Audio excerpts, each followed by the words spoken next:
So we're up to elastic. So I just want to show you where I have stitched around the edges there.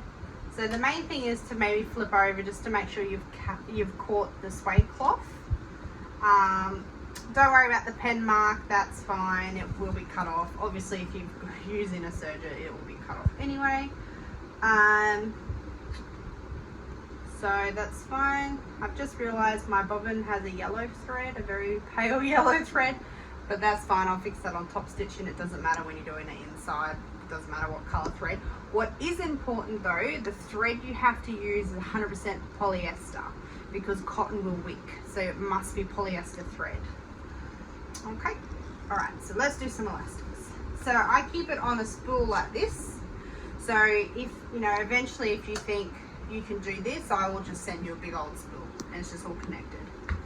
So I don't pre-cut my elastics, so basically I straight stitch using just the standard straight stitch. So here's the little marker on my fabric. So, and I just let the elastic hang over just a little bit, just a tiny bit, and then I just secure the elastic. Alright, and I swivel it.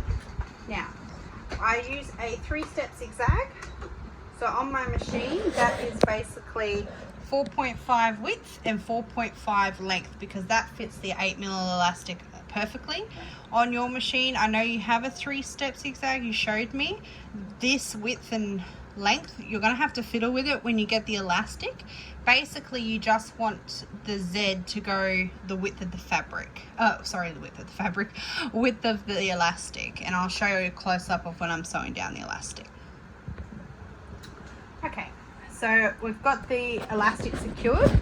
So how I don't stretch this, there's no scientific method that I use. I just kind of, so that's obviously not stretched and you can see how it's 8mm thick. So when I stretch it, I kind of stretch it so it's about that. So it's got a bit of a resist, so probably more resistance than in a knicker that you're probably used to or in swimwear.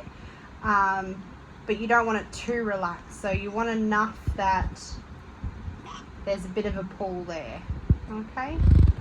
And I don't pull it super tight, so that's super tight, that's way too tight. So I do it kind of like a happy medium, but it is a bit, it is pulled a bit tighter than what swimwear would be.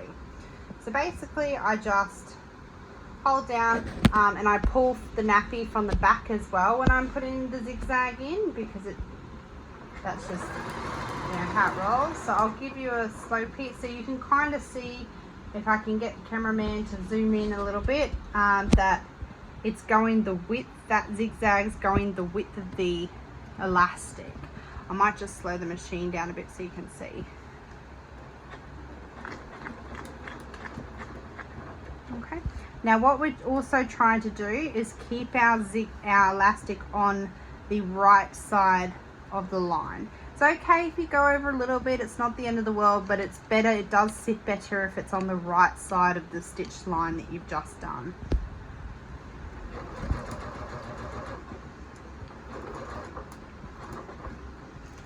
Okay, so that's the end point.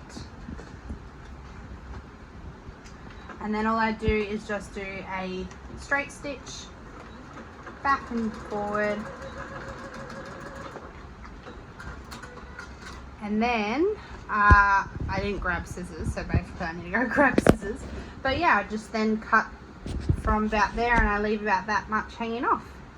And then yeah, you can see there's the 3-step zigzag, and it will look like a little nice concertina, like that. Okay, looks like that. You can see it goes the width of my elastic. And yeah, getting that right number on your machine is probably trial and error, but mine 4.5 by 4.5 works perfectly.